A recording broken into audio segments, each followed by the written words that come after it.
อากาศมันเห็นร้อนอยู่จะกระใจเย็นๆนะแม่กระใจเย็นอยู่มึงบ้านกูบ่อยากกินมื้อนี้แล้วกูบ่ได้ฟ้าวพร้อมแต่ว่าเอาไว้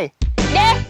บ้านของค่อยมีมักแตงโมมักส้มโอมักยมมักหมีนอกจากนี้มีมะกอกมะขามเป็นทุกยามคือมะพร้าวมะพร้าวแต่มะพร้าวยามนี้ก็บ่เป็น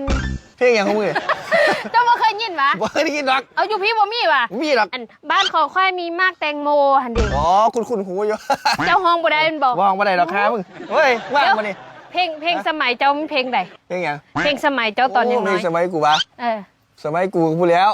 มีห้างมาฮะสดีพูดแล้วโอ้ยยังอันตอนน้อยๆหั่นแม่ตอนยังน้อยๆหั่นน่ะน้อยพูดอ่ะสังทองลูกแม่ได้เคยฟังอยู่ป่ะเท่าหลายเติบแล้วเท่าแล้วนี่มึงเอาไข่เน่ามาใส่มากูมึงจำได้ป่ะ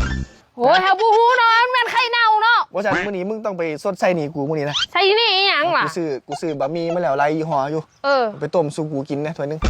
ต้มมีเดี๋ยวต้มมากินกันก็ได้มันมีหลายยี่ห้ออยู่แต่ว่ากูเอาไว้เด้อเอาไว้เอาไว้อ๋อจะจีฟ้าอย่างจะหิวข้าววะกูบ่ได้ฟ้าวแต่ว่ากูบอกมึงน่ะเอาไว้นี่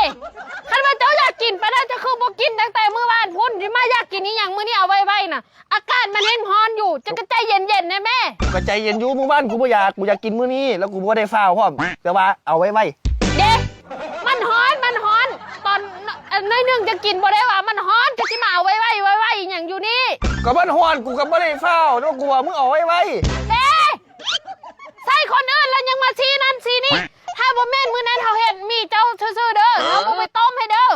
โอ้ยกูบ่ได้เล็งมึงนี่ตัวนี้กูบอกว่าเอาไว้นะเด้ไปเฮ็ดกินเองเขาอยากเฮ็ดไว้น่ะเฮาซาเฮาอย่างเฮาก็ซาเจ้าก็ฮู้เจ้าก็ไปเฮ็ดกินเองโลดเขามาสิเอาไว้น่ะซาก็บ่เป็นหยังกูบ่ได้ฟ้าวเลยแต่ว่าเอาไว้เด้ยังเอาไว้อยู่ฟ้าวเราไปเฮ็ดกินเองโลดบ่ต้องมาใช้คนอื่นกูบ่ได้ฟ้าวเว้ยว่ากูบอกว่าเอาไว้เด้บ่ฟ้าวจังได๋บอกเอาไว้น่ะก็เอาไว้ก็คือฟ้าวตัวกูบ่ได้ฟ้าวมึงก็จะบอกกูบ่ได้ฟ้าวแต่ว่าเอาไว้เด้เขาก็ต้องได้เฮ็ดไว้มาให้เจ้ากินต้องเฮ็ดไว้ถึงแล้วว้าซัวเขาที่ดังไฟ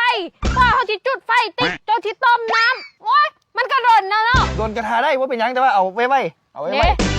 โดนกระทาได้แต่เอาไว้